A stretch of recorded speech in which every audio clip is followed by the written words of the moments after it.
தேங்கிய புதிய வழக்குகளை விரைந்து விசாரித்து தீர்வு காண தமிழகத்திற்கு மேலும் 1300 கோர்ட்டுகள் தேவை என்று தஞ்சையில் சென்னை ஐகோர்ட் நீதிபதி சுரேஷ்குமார் கூறினார். தஞ்சையில் உள்ள ஒருங்கிணைந்த கோர்ட் வளாகத்தில் ரூபாய் 1 கோடி மதிப்பில் வக்கீல்களுக்கான கூடுதல் கட்டிடம் கட்டப்பட்டுள்ளது. இதன் திறப்பு விழா நேற்று நடைபெற்றது. சென்னை ஐகோர்ட் நீதிபதி சுரேஷ்குமார் தலைமை தாங்கினார். மாவட்ட முதன்மை நீதிபதி வேல்முருகன் வரவேற்று பேசினார். விழாவில் புதிய கட்டிடத்தை திறந்து வைத்து சென்னை ஐகோர்ட் நீதிபதி சுரேஷ்குமார் பேசினார். அப்போது அவர் கூறியதாவது, தமிழகத்தில் இன்னும் பல கோர்ட்டுகளுக்கு சொந்த கட்டிடங்கள் இல்லாததால் அரசு கொடுத்த வேறு கட்டிடங்களிலும் வாடகை கட்டிடங்களிலும் இயங்கி வருகின்றன. எனவே நீதித்துறைக்கு இன்னும் நிறைய கட்டமைப்பு வசதிகள் ஏற்படுத்தப்பட வேண்டும். இது தொடர்பாக 120க்கும் மேற்பட்ட மதிப்பீடுகள் தயார் செய்யப்பட்டு அரசு மற்றும் நீதித்துறைக்கு அனுப்பி வைக்கப்பட்டுள்ளன. 1300 கோர்ட்டுகள் தேவை. வழக்கு தாக்கல் செய்த நாளிலிருந்து அதிகபட்சமாக 2 ஆண்டுக்குள் அந்த வழக்கை முடித்தால்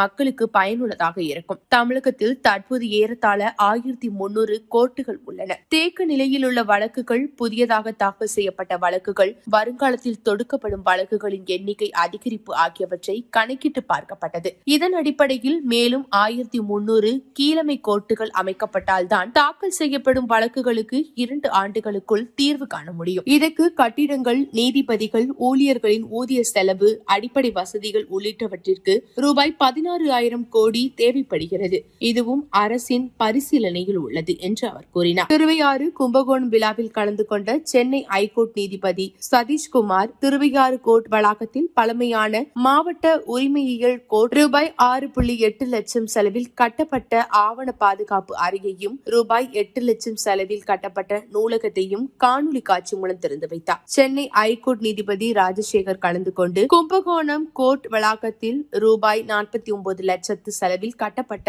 7 ஆவண காப்பக அறையையும் ரூபாய் 7 லட்சத்தில் கட்டப்பட்ட உணவகத்தையும் காணொலி காட்சி மூலம் திறந்து வைத்தார். விழாவில் collector Priyanka Pankajam, police superintendent Rajaram, Tamil Nadu Puducherry bar council துணைத் தலைவர் வேலு கார்த்திகேயன், உறுப்பினர் சிவ சுப்பிரமணியன், தஞ்சை வக்கீல் சங்க தலைவர் திராவிட செல்வன், செயலாளர் அருண்குமார், திருவையாறு வக்கீல் சங்க தலைவர் சுப்பிரமணியன், செயலாளர் ராஜ், கும்பகோணம் வக்கீல் சங்க தலைவர் ராஜசேகர், செயலாளர் கர்ணன் மற்றும் பலர் கலந்து கொண்டனர். முடிவில் தஞ்சை கும்பகோணம் முதன்மை ஜுடிஷியல் மேஜிஸ்திரேட் மகாலட்சுமி நன்றி கூறினார்.